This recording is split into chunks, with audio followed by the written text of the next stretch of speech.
So this is one of the reed grafts, the winter reed grafts that I did on the,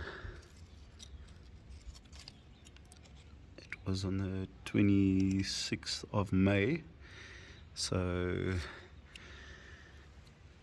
it's exactly 4 months old now, and I see that there's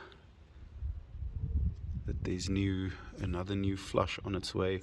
I transplanted this, 2 of the original 12 little reeds that I made or grafted. I planted in the ground, and I planted this about 3 weeks ago, more or less, and I've just been protecting it from the sun. I can see the leaves are starting to harden off, and this little tree is actually looking quite healthy, really thin. This was not even, not even a year old seedling. I just got some nursery tape just to support the graft to the old original seedling, and there's the graft union still wrapped in some parafilm. I'm leaving that on just to support it still, but yeah, this one's doing well, and let's go see the other one quick. Okay, so here's the other one. This is the one that I grafted onto the Zutano seedling that I had. You can see the graft union's also still under parafilm, and just tied some extra nursery tape just to support the graft to the same as the other little tree. This one's looking a little bit stronger. You can see the orange, it's coming through, that orange red coming through in the leaves. That's just the new leaves now hardening off, and this tree is actually quite healthy.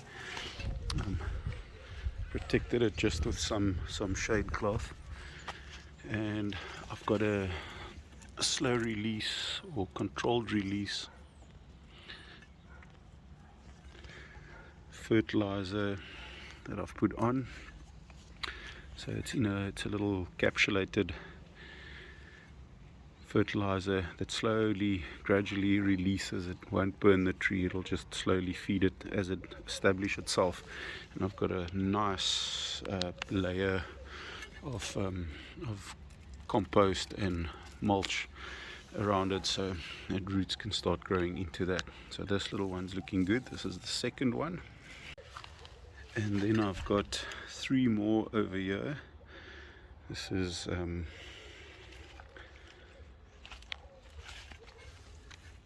another 3 also reed grafts. It's still got the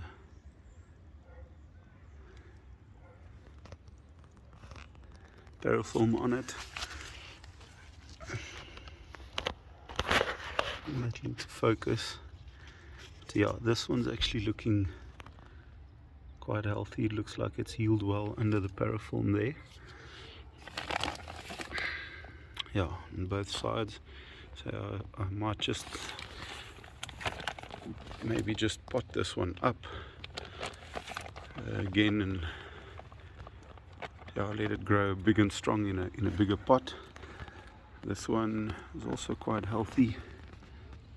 I took the parafilm off of this one, and I've just tied a piece of nursery tape around it, but the graft's healed, and it's healthy. I just think they desperately need bigger pots. So that's 1, 2, 3, 4, 5, and then there's one over here that my son's taken over. I thought this one was dead. He's been planting his little avocado seeds, and he's got his apple seeds, but this is also one that I did on the 26th of the 5th in winter, and I thought this one was dead, and it actually now recently started to push growth, so this is also a little reed. So all in all, I've got 6 of the original 12 reed grafts that's now grown,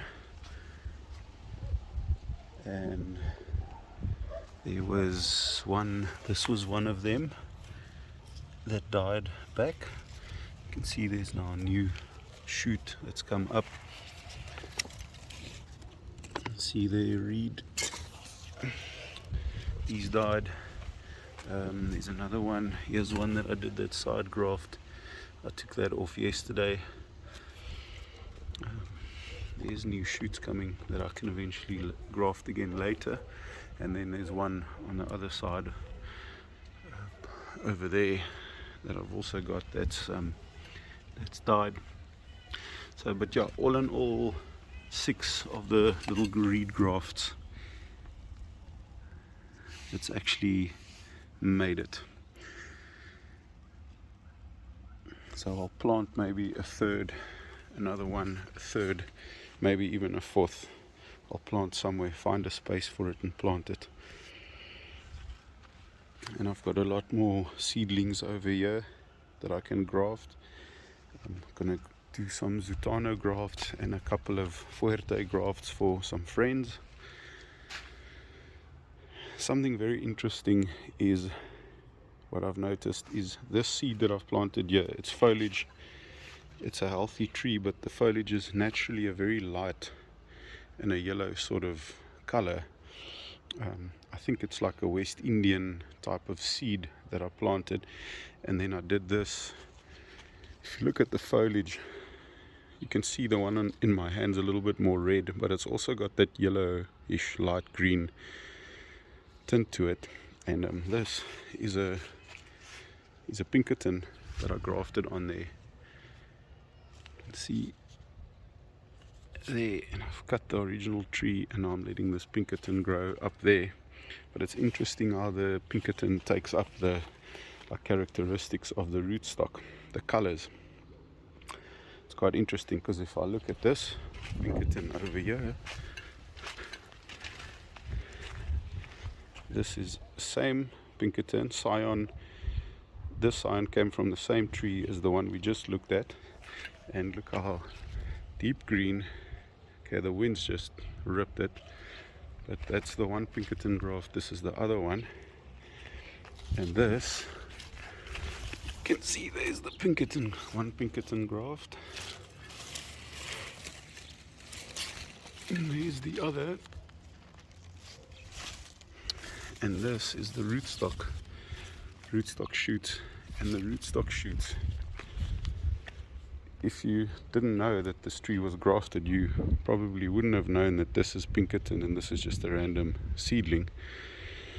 But yeah, quite interesting how the seedling sort of can dominate, or not dominate, but actually take up the, change how the actual variety look like, what the variety looks like. So I thought that was interesting because I really expected on this tree, this graft, to actually look like dark green and Pinkerton like, but it's yellow green. Maybe it needs nitrogen. I mean, I've been fertilizing it and it's got good soil, really good soil underneath. And you can see it's alive under here.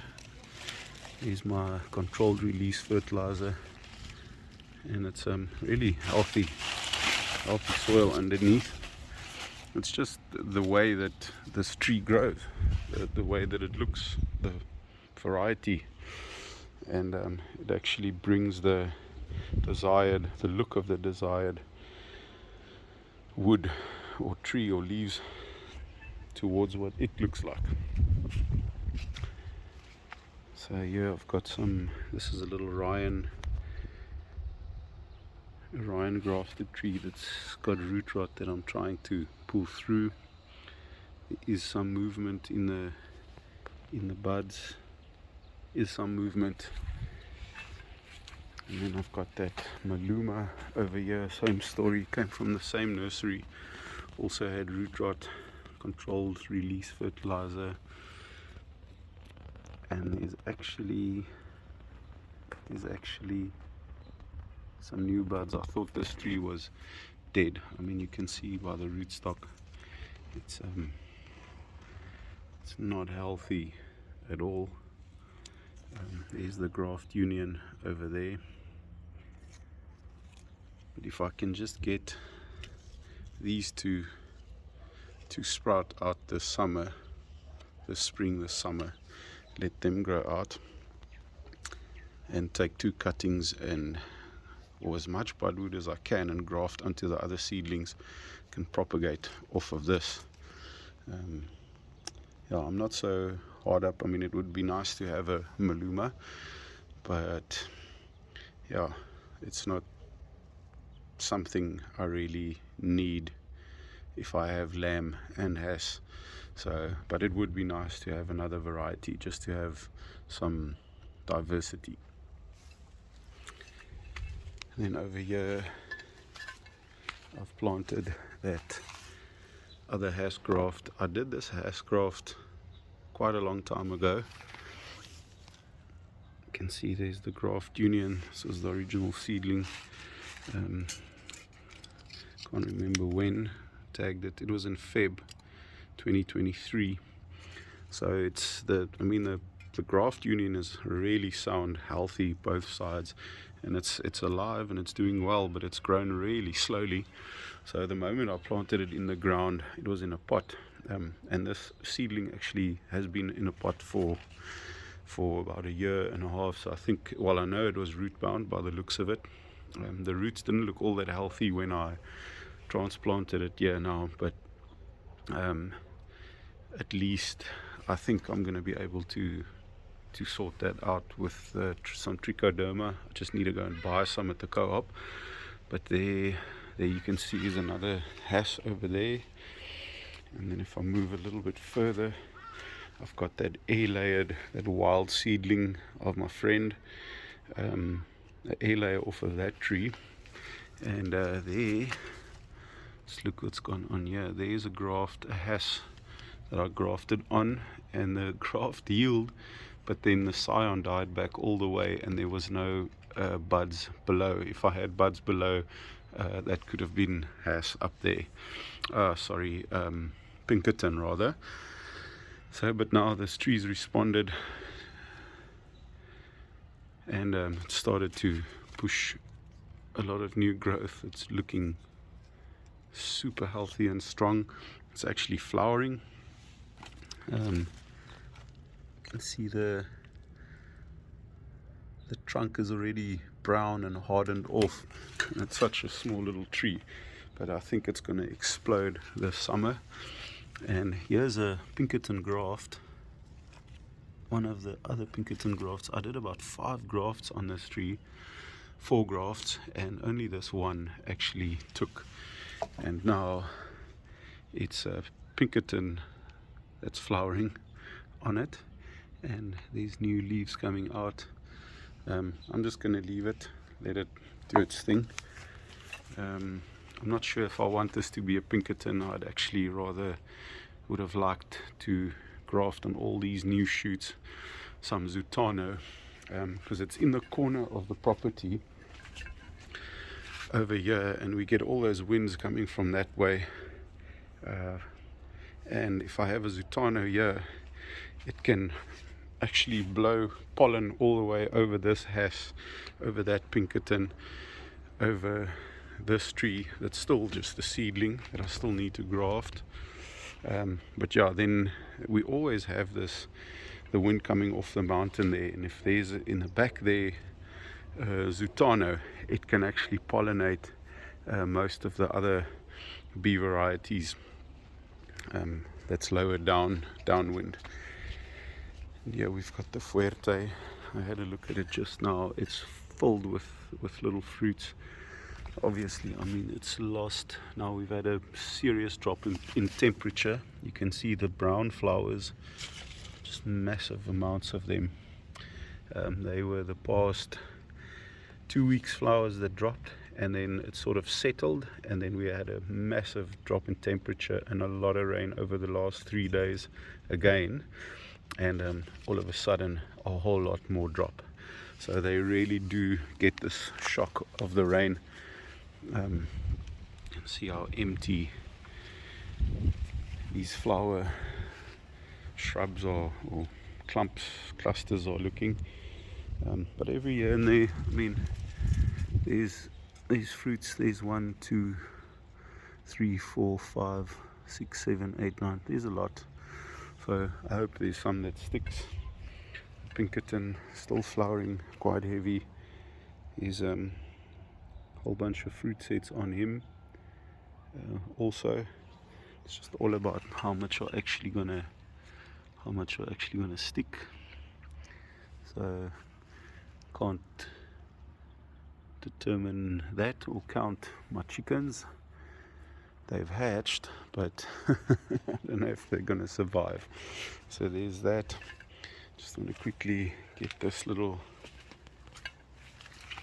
Has Graft over here. He's doing so well, looking so strong. Excited about it. The location's good for this one. Just need to get, I don't have any mulch, but I need to get mulch this whole area, get a really good, because the soil's quite clayish in this section of the yard. So I just need to get some gypsum in, like a nice big 50 kilograms of gypsum, work it in and around, and then just dress mulch.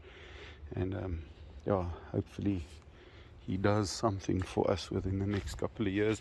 Here's another has that has planted quite close to the Fuerte, which was not so clever, but like I said, I'm going to try and pull it this way, sort of prune it, let it grow, and attach to that has over there.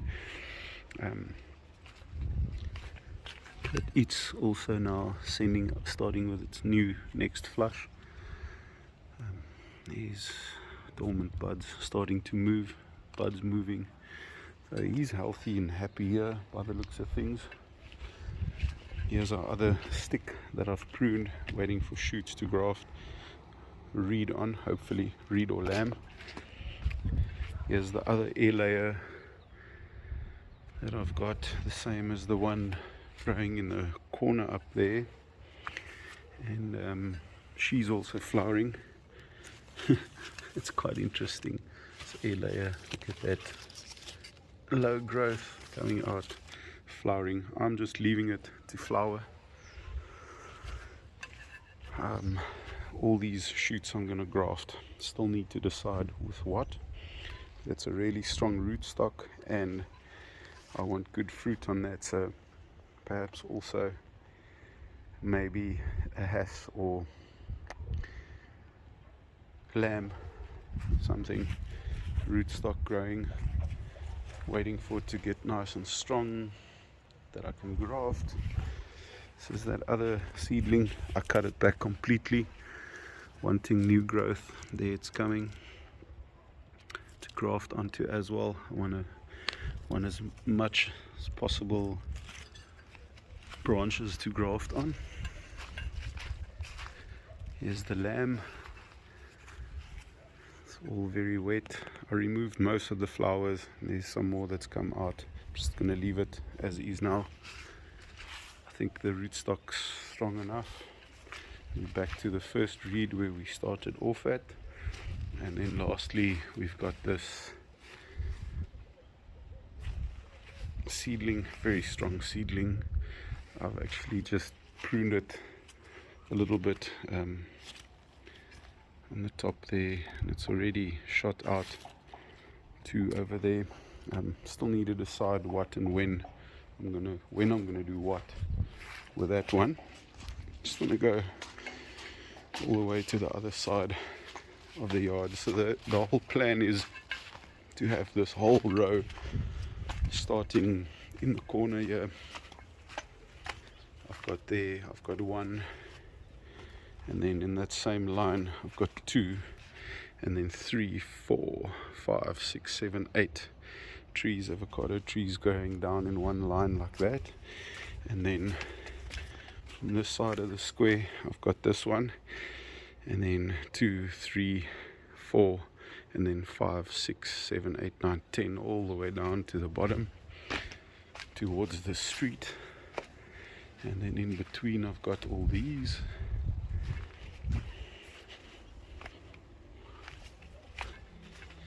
Okay, so and here's our big ass. Big ass also now with a cold dropped hundreds and hundreds of flowers. I mean, it's just insane the amount of flowers. There's still a lot on the tree, but it's, yeah, this weather is not ideal.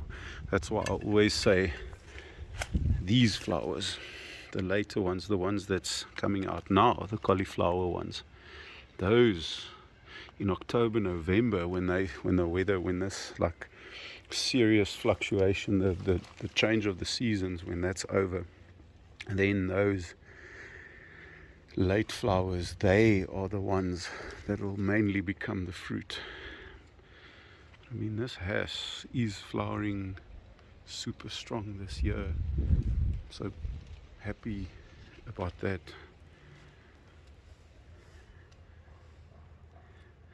So even for the fact that there's thousands of flowers on the ground, hundreds of thousands, and those yellow ones you see is only the ones that's fallen in the last 3 days. The brown ones in between you don't even see. They've like literally become compost almost already. And still I don't see any fruits on this hass tree. But yeah, I'm positive and hopeful. Here's the other lamb. I've left these flowers on this lamb. He's looking healthy, sending out an early flush.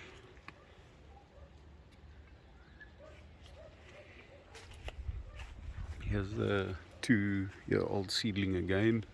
I did some hand pollination. It's the first time that it's flowered in its 2 years since I've planted the seed in the ground here, and it's not a lot of flowers, but the female flowers that I managed to catch open I hand pollinated with male lamb flowers. It's in its male stage. I'm just trying to see if I can't see perhaps a fruit set, because it would be really awesome, even if it's just one fruit, to be able to say that I picked a fruit off of a seedling in the first 3 years. It's like not even a grafted tree really gives you that. Well, gives you about that if you're in the right conditions and situations. Here's the gem seedling that I planted. You see it's dwarf-like. It's starting to grow. Oh, a lot of new leaves sending out a flush. I just want to pan out there. Look at that beautiful little tree. Same age as that big tree. Genetics.